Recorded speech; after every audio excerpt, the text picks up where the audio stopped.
Olá pessoal, sejam muito bem-vindos mais uma vez ao canal A Lenda Audiocontos. Antes de começar o vídeo, curta, compartilhe. Se ainda não for inscrito no canal, inscreva e ajude um canal que está iniciando. A história de hoje é do romancista William Wyatt Jacobs, um inglês que ficou muito conhecido pelas diversas histórias que escreveu ao longo da carreira, mas o seu conto mais célebre é A Pata do Macaco, uma história que narra o perigo de se desejar aquilo que está acima de nossas posses. O conto fala sobre as questões que inquietam a nossa alma, possuir e ter e ambicionar. Lembrando que a minha humilde opinião sobre riqueza e pobreza se estabelece no pobre como aquele que nunca contenta com o que tem. E o rico, aquele que mesmo não possuindo muitas coisas, vive uma vida plena e satisfeita com aquilo que possui. Vamos ao conto. Lá fora, a noite estava fria e úmida, mas na pequena sala de visitas de Labamo Villa, os postigos estavam abaixados e o fogo queimava na lareira. Pai e filho jogavam xadrez. O primeiro tinha ideias sobre o jogo que envolviam mudanças radicais, colocando o rei em perigo tão desnecessário que até provocava comentários da velha senhora de cabelos brancos que tricotava serenamente perto do fogo. Ouça o vento, disse o Sr. Wright, que tendo visto tarde demais um erro fatal, queria evitar que o filho o visse. Estou escutando, disse o último, estudando o tabuleiro ao esticar a mão. Cheque. Eu duvido que ele venha hoje à noite, disse o pai, com a mão parada em cima do tabuleiro. Mate, replicou o filho. Essa é a desvantagem de se viver tão afastado, vociferou o Sr. White, com uma violência súbita e inesperada. De todos os lugares desertos e lamacentos para se viver, este é o pior caminho. O caminho é um atoleiro e a estrada uma torrente. Não sei o que as pessoas têm na cabeça. Acho que como só sobraram 2 casas na estrada, eles acham que não faz mal. Não se preocupe, querido, disse a esposa, em tom apaziguador. Talvez você ganhe a próxima partida. O Sr. Wright levantou os olhos bruscamente, a tempo de perceber uma troca de olhares entre mãe e filho. As palavras morreram em seus lábios, e ele escondeu um sorriso de culpa atrás da barba fina e grisalha. Aí vem ele, disse Herbert Wright, quando o portão bateu ruidosamente e passos pesados se aproximaram da porta. O velho levantou-se como uma pressa hospitaleira, e ao abrir a porta, foi ouvido cumprimentando o recém-chegado. Este homem o cumprimentou, e a senhora Wright tossiu ligeiramente quando o marido entrou na sala, seguido por um homem alto e corpulento, com olhos pequenos e nariz vermelho. Sargento Morris, disse ele, apresentando-o. O sargento apertou as mãos e, sentando-se no lugar que lhe ofereceram perto do fogo, observou satisfeito o anfitrião pegar uísque e copos e colocar uma pequena chaleira de cobre no fogo. Depois do terceiro copo, seus olhos ficaram mais brilhantes e ele começou a falar. O pequeno círculo familiar, olhando com interesse este visitante de lugares distantes, quando ele empertigou os ombros largos na cadeira e falou de cenários selvagens e feitos intrépidos, de guerras, pragas e povos estranhos. 21 anos nessa vida, disse o Sr. Wright, olhando para a esposa e o filho. Quando ele foi embora, era um rapazinho no armazém. Agora, olhem só para ele. Ele não parece ter sofrido muitos reveses, disse a Sra. Wright amavelmente. Eu gostaria de ir à Índia, disse o velho, só para conhecer, compreende? Você está bem melhor aqui, disse o sargento, sacudindo a cabeça. Pôs o copo vazio na mesa e, suspirando baixinho, sacudiu a cabeça novamente. Eu gostaria de ver aqueles velhos templos, os faquires e os nativos, disse o velho. O que foi que você começou a me contar outro dia sobre uma pata de macaco, ou algo assim, Morris? Nada, disse o soldado rapidamente. Não é nada de importante. Pata de macaco? Perguntou a senhora Wright, curiosa. Bem, é só um pouco do que se poderia chamar de magia. Talvez, disse o sargento com falso ar distraído. Os 3 ouvintes debruçaram-se nas cadeiras interessados. O visitante levantou o copo vazio à boca distraidamente e depois recolocou-o onde estava. O dono da casa tornou a enchê-lo.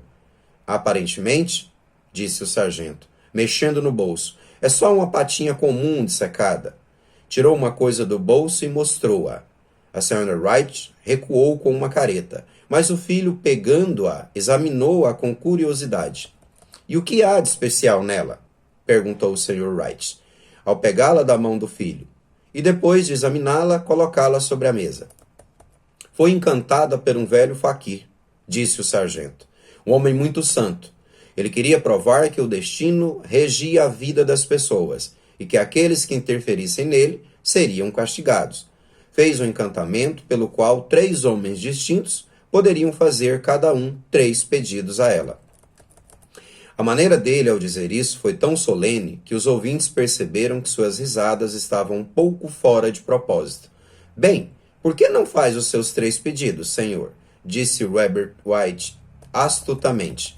O soldado olhou para ele como olham as pessoas de meia-idade para um jovem presunçoso. Eu fiz, disse ele calmamente, e seu rosto marcado empalideceu. E teve mesmo os 3 desejos satisfeitos? Perguntou a senhora Wright. Tive, disse o sargento, e o copo bateu nos dentes fortes. E alguém mais fez os pedidos? Insistiu a senhora.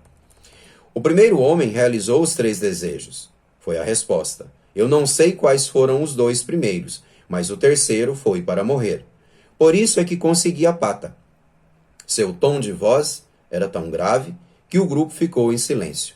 Se você conseguiu realizar os 3 desejos, ela não serve mais para você, Morris, disse o velho finalmente. Para que você guarda essa pata? O soldado meneou a cabeça. Por capricho, suponho. Disse lentamente. Cheguei a pensar em vendê-la, mas acho que não o farei. Ela já causou muitas desgraças. Além disso, as pessoas não vão comprar. Acham que é um conto de fadas, algumas delas, e as que acreditam querem tentar primeiro para pagar depois. Se você pudesse fazer mais 3 pedidos, disse o velho, olhando para ele atentamente, você os faria? Eu não sei, disse o outro. Eu não sei. Pegou a pata e, balançando-a entre os dedos, de repente jogou-a no fogo. Wright, com um ligeiro grito, abaixou-se e tirou-a de lá. É melhor deixar que ela se queime, disse o soldado solenemente. Se você não quer mais, Morris, disse o outro, me dá. Não, disse o amigo obstinadamente. Eu a joguei no fogo. Se você ficar com ela, não me culpe pelo que acontecer. Jogue isso no fogo outra vez. Como um homem sensato. O outro sacudiu a cabeça e examinou sua nova aquisição atentamente. Como faz para pedir? Perguntou. Segure a pata na mão direita e faça o pedido. Em voz alta, disse o sargento. Mas eu o advirto sobre as consequências. Parece um conto das 1001 noites, disse a senhora Wright, ao se levantar e começar a pôr o jantar na mesa. Você não acha que deveria pedir 4 pares de mão para mim? Se quiser, faça um pedido, disse ele asperamente. Peça algo sensato. Sr. Wright colocou a pata no bolso novamente e, arrumando as cadeiras, acenou para que o amigo fosse para a mesa. Durante o jantar, o talismã foi parcialmente esquecido, e depois os 3 ficaram escutando fascinados um segundo capítulo das aventuras do soldado na Índia. Se a história sobre a pata de macaco não for mais verdadeira do que a que nos contou, disse Robert, quando a porta se fechou atrás do convidado, que partiu a tempo de pegar o último trem, nós não devemos dar muito crédito a ela. Você deu alguma coisa a ele por ela, papai? Perguntou a senhora Wright, olhando para o marido atentamente. Pouca coisa, disse ele, corando ligeiramente. Ele não queria aceitar, mas eu o fiz aceitar. E ele tornou a insistir que eu a jogasse fora.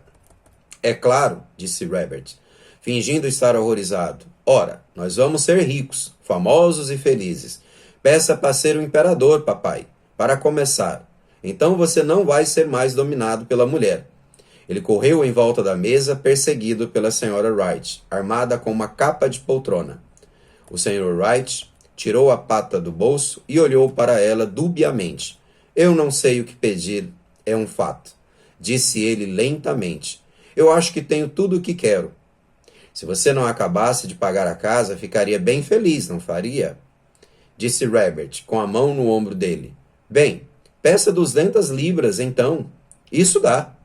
O pai, sorrindo envergonhado pela própria ingenuidade, segurou o talismã quando o filho, com uma cara solene, um tanto franzida para uma piscadela de olhos para a mãe, sentou-se no piano e tocou alguns acordes para fazer fundo. Eu desejo 200 libras, disse o velho distintamente. Um rangido do piano seguiu-se às palavras, interrompido por um grito estridente do velho. A mulher e o filho correram até ele. Ela se mexeu, gritou ele, com um olhar de nojo para o objeto caído no chão. Quando eu fiz o pedido, ela se contorceu na minha mão como uma cobra. Bem, eu não vejo o dinheiro, disse o filho ao pegá-la e colocá-la em cima da mesa. E aposto que nunca vou ver. Deve ter sido imaginação sua, papai, disse a esposa olhando para ele ansiosamente. Ele sacudiu a cabeça. Não faz mal. Não aconteceu nada, mas a coisa me deu um susto a si mesmo. Eles se sentaram perto do fogo novamente. Enquanto os dois homens acabavam de fumar cachimbo, lá fora, o vento zunia mais do que nunca, e o velho teve um sobressalto com o barulho de uma porta batendo no andar de cima. Um silêncio estranho e opressivo abateu-se sobre todos os três e perdurou até o velho casal levantar e ir dormir. Eu espero que vocês encontrem o dinheiro dentro de um grande saco no meio da cama, disse Herbert, ao lhes desejar boa noite. E algo terrível agachado em cima do armário observando vocês guardarem seu dinheiro maldito. Ficou sentado sozinho na escuridão, olhando para o fogo baixo e vendo caras nele. A última cara foi tão feia e tão simiesca que ele olhou para ela assombrado. A cara ficou tão vívida que, com uma risada inquieta, ele procurou um copo na mesa que tivesse um pouco de água para jogar no fogo. Sua mão pegou na pata de macaco e, com um ligeiro estremecimento, ele limpou a mão no casaco e foi dormir. Na claridade do sol de inverno, na manhã seguinte, quando este banhou a mesa do café, ele riu de seus temores. Havia um ar de naturalidade na sala que não existia na noite anterior, e a pequena pata suja estava jogada na mesa de canto com um descuido que não atribuía grande crença às suas virtudes. Eu creio que todos os velhos soldados são iguais, disse a senhora Wright. Essas ideias de dar ouvidos a tal tolice. Como é que se pode realizar desejos hoje em dia? E se fosse possível, como é que ia aparecer 200 libras, papai? Caindo do céu, talvez, disse Herbert, com ar brincalhão. Morris disse que as coisas aconteciam com tanta naturalidade, disse o pai, que a gente podia até achar que era coincidência. Bem, não gaste o dinheiro antes de eu voltar, disse Herbert, ao se levantar da mesa. Estou com medo de que você se torne um homem mesquinho e avarento, e vamos tentar ter de renegá-lo. A mãe riu e, acompanhando-o até a porta, viu-o descer a rua, voltando à mesa do café. Divertiu-se à custa da credulidade do marido, o que não a impediu de correr até a porta com a batida do carteiro, nem de se referir a sargentos da reserva com vício de beber, quando descobriu que o correio trouxera uma conta do alfaiate. Herbert vai dizer uma das suas gracinhas quando chegar em casa, disse ela, quando se sentaram para o jantar.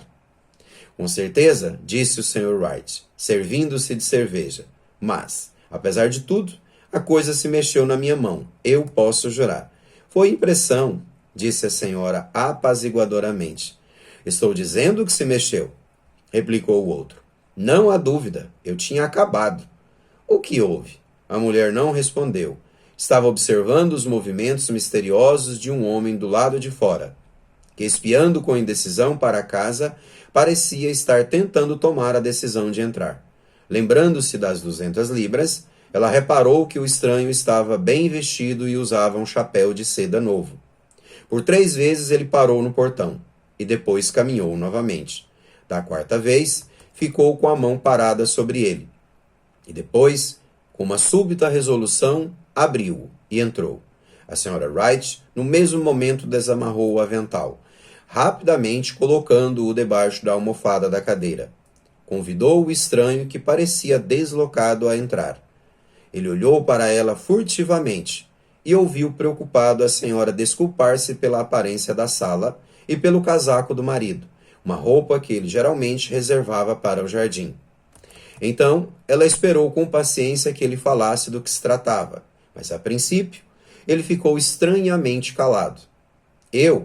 Pediram-me para vir aqui, disse ele finalmente, e abaixando-se tirou um pedaço de algodão das calças.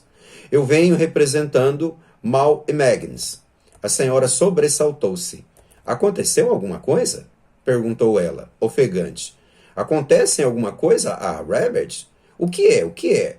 O marido interveio. Calma, calma, querida, disse ele rapidamente. Sente-se e não tire conclusões precipitadas. O senhor certamente não trouxe más notícias, não é, senhor? E olhou para o outro ansiosamente. Eu lamento, começou o visitante. Ele está ferido? Perguntou a mãe, desesperada. O visitante assentiu com a cabeça. Muito ferido, disse, mas não está sofrendo. Ah, graças a Deus, disse a senhora apertando as mãos. Graças a Deus, graças... Parou de falar de repente quando o significado sinistro da afirmativa se abateu sobre ela, e ela viu a terrível confirmação de seus temores no rosto desviado do outro. Prendeu a respiração e, virando-se para o marido, menos perspicaz, pôs a mão trêmula sobre a dele. Seguiu-se um demorado silêncio. Ele foi apanhado pela máquina, repetiu o Sr. Wright, estonteado. Ah, sim. Ficou sentado olhando pela janela e, tomando a mão da esposa, entre as suas, apertou-a como tinha vontade de fazer nos velhos tempos de namoro, há quase 40 anos. Ele era o único que nos restava, disse ele, voltando-se amavelmente para o visitante. É difícil. O outro tossiu e levantou-se. Caminhou lentamente até a janela. A firma me pediu para transmitir os nossos sinceros pêsames a vocês por sua grande perda, disse ele, sem olhar para trás. Eu peço que compreendam que sou apenas um empregado da firma. Estou apenas obedecendo ordens. Não houve resposta. O rosto da senhora estava branco, os olhos parados e a respiração inaudível. No rosto do marido havia um olhar que o amigo sargento talvez tivesse na primeira batalha. Devo dizer que Mal e Magnus estão isentos de toda a responsabilidade, continuou o outro. Eles não têm nenhuma dívida com a família, mas em consideração aos seus serviços e seus filhos, desejam presenteá-los com uma certa soma como compensação. O Sr. Wright largou a mão da esposa e, pondo-se de pé, olhou para o visitante horrorizado. Seus lábios secos pronunciaram as palavras. Quanto? 200 libras, foi a resposta. Indiferente ao grito da esposa, o velho sorriu fracamente, estendeu as mãos como um homem cego e caiu desfalecido no chão. No enorme cemitério novo, a alguns quilômetros de distância, os velhos enterraram seu morto e voltaram para casa, mergulhada em sombras e silêncio. Tudo terminara tão rápido que a princípio nem se davam conta do que acontecera. Ficaram num estado de expectativa como se fosse acontecer mais alguma coisa. Algo mais que aliviasse esse fardo, pesado demais para corações velhos. Mas os dias se passaram e a expectativa deu lugar à resignação. A resignação, desesperada do velho, às vezes chamada erradamente de apatia. Algumas vezes nem trocava uma palavra, pois agora não tinha nada do que falar, e os dias eram compridos e desanimados. Foi por volta de uma semana depois que o velho, acordando subitamente de noite, estendeu o braço e viu-se sozinho. O quarto estava no escuro, e o ruído de soluços baixinhos vinha da janela. Ele se levantou na cama e ficou ouvindo. Volte para a cama, disse ele ternamente. Você vai ficar gelada. Está mais frio para ele, disse a senhora, e chorou novamente. O som de seus soluços apagou-se nos ouvidos dele. A cama estava quente e seus olhos pesados de sono. Ele cochilava a todo instante e acabou pegando no sono. Quando um súbito grito histérico da esposa o despertou com um sobressalto. A pata! Gritou histericamente. A pata de macaco! Ele se levantou alarmado. Onde? Onde está? O que houve? Ela correu agitada até ele. Eu quero a pata, disse ela calmamente. Você não a destruiu? Está na sala, em cima da prateleira, replicou ele atônito. Por quê? Ela chorou e riu ao mesmo tempo, e debruçando-se, beijou-o no rosto. Só tive essa ideia agora, disse ela histericamente. Por que não pensei nisso antes? Por que você não pensou nisso antes? Pensar em quê? Perguntou ele. Nos outros 2 desejos, replicou ela rapidamente. Nós só fizemos um pedido. Não foi suficiente? Perguntou ele irado. Não, gritou ela triunfante. Ainda vamos fazer um. Desça, apanhe a pata rapidamente e deseje que nosso filho viva novamente. O homem sentou-se na cama e arrancou as cobertas de cima do corpo trêmulo. Meu bom Deus, você está louca, gritou ele horrorizado. Pegue aquela coisa, disse ela, ofegante. Pegue depressa e faça o pedido. Ah, meu filho, meu filho. O marido riscou um fósforo e acendeu a vela. Volte para a cama, disse ele incerto. Você não sabe o que está dizendo. Nós conseguimos satisfazer o primeiro pedido, disse a senhora febrilmente. Por que não o segundo? Foi uma coincidência, gaguejou o velho. Vá buscar a pata e faça o pedido, gritou a esposa, tremendo de excitação. O velho virou-se, olhou para ela e sua voz tremeu. Ele já está morto há 10 dias. E, além disso, ele... Eu não queria lhe dizer isso, mas... Só consegui reconhecê-lo pela roupa. Se já estava tão horrível para você ver, imagina agora. Traga-o de volta, gritou a senhora, e o arrastou para a porta. Você acha que tenho medo do filho que criei? Ele desceu na escuridão, foi tateando até a sala e depois até a lareira.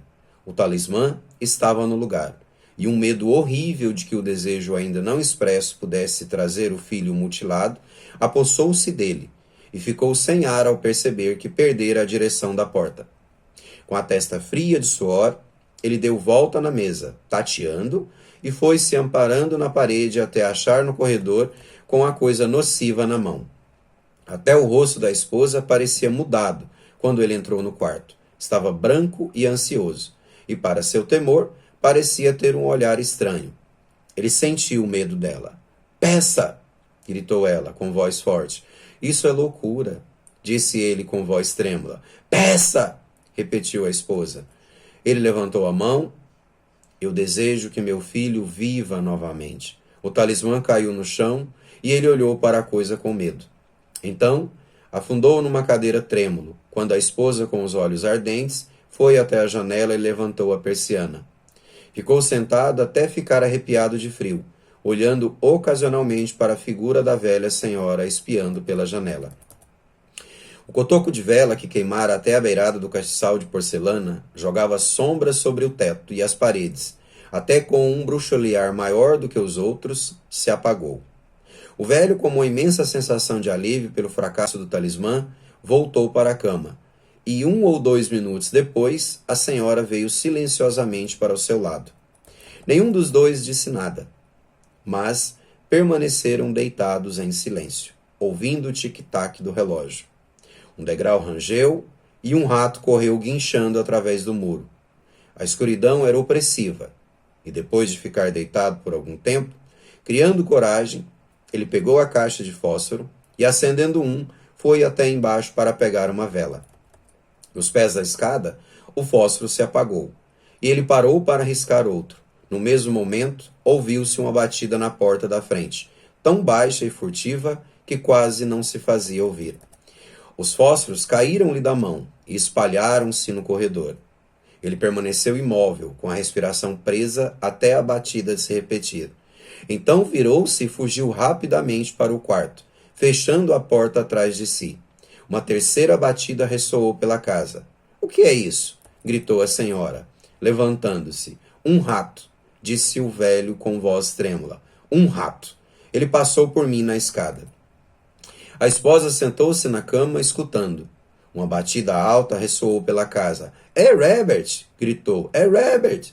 Ele correu até a porta, mas o marido ficou na frente dela e, pegando-a pelo braço, segurou-a com força. — O que você vai fazer? — sussurrou ele com voz rouca. — É meu filho! É Herbert! — gritou ela, debatendo-se mecanicamente. — Eu esqueci que ele estava a 10 quilômetros daqui. Por que está me segurando? — Me solte, eu tenho de abrir a porta.